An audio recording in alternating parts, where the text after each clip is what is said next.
Salut tout le monde, ici Pierre Verret, analyste technique pour Active Trades. J'espère que tout le monde va bien. Je suis encore une fois très content de vous retrouver pour ce nouveau briefing quotidien. Alors aujourd'hui, il y a pas mal de choses dont il va falloir qu'on parle. Nous allons notamment faire le traditionnel tour d'horizon des marchés actions, savoir un petit peu ce qui s'est passé notamment pendant la session asiatique. Nous parlerons bien évidemment de ce qui se passe en Angleterre avec la situation sur le Brexit et puis surtout des hausses de volatilité attendues pendant les conférences de presse de Matt Cartney à la Banque d'Angleterre. Et puis nous ferons un gros point aussi sur la politique de Trump, à la fois vis-à-vis du président de la Fed, Jerome Powell, puis à la fois vis-à-vis de son homologue chinois, le président Xi Jinping, sur les derniers développements concernant la guerre commerciale internationale. A tout de suite.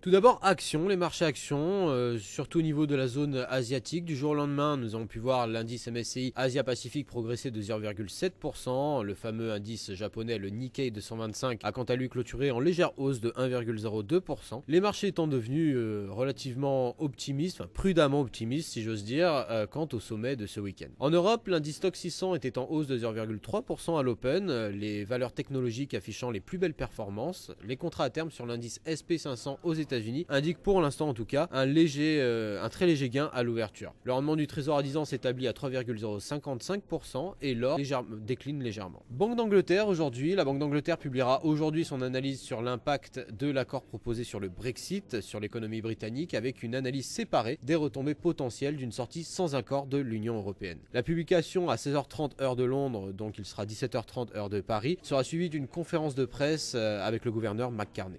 Une conférence de presse qui, comme vous le savez, fait généralement décaler les marchés selon la sémantique employée par le gouverneur de la Banque centrale. Entre-temps, le Premier ministre Theresa May continue de chercher à obtenir le soutien de son accord au Parlement avec une dernière mise au point pour permettre des amendements au texte proposé avant le vote. Un sondage réalisé tout récemment par Bloomberg auprès des stratèges et des gestionnaires de fonds indique que 55% de chances que les législateurs refusent l'accord actuellement proposé. Affaire à suivre donc, je rappelle pour ceux qui suivent ce dossier que le vote final du texte du Brexit au Parlement britannique devra avoir lieu le 11 décembre prochain. Trump contre Powell, le président Donald Trump n'a pas ménagé ses efforts sur sa façon de critiquer la politique de taux du président de la Réserve fédérale américaine, Jerome Powell. Dans une interview avec le Washington Post, il a notamment déclaré qu'il n'était même pas, ne serait-ce qu'un tout petit peu content de son choix d'avoir mis justement Jerome Powell à la tête de la Réserve fédérale américaine. Le secrétaire au Trésor, Steven Mnuchin, a demandé aux courtiers en obligation, aux investisseurs, s'ils souhaitaient que la Fed resserre davantage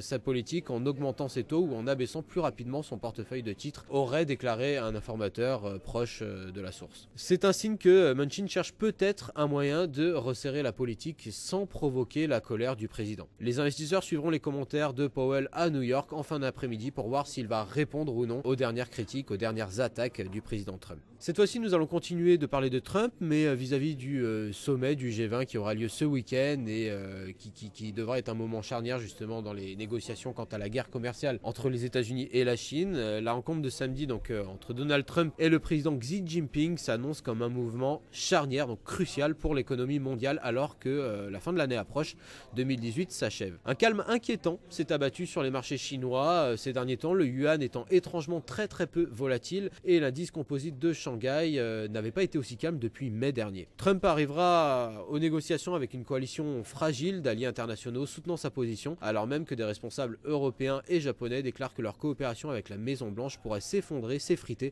si les États-Unis imposaient de nouveaux tarifs automobiles. C'était tout pour moi, comme vous l'avez compris, une journée très volatile aujourd'hui, une semaine de toute façon avant ce G20 qui sera assez difficile à traiter, en tout cas pour les traders intraday et puis les scalpers à plus court terme. Donc je vous donne rendez-vous demain pour le rapport de jeudi, avant-dernier de la semaine. On fera un avant-dernier point avant le week-end. D'ici là, bon courage et bon trading.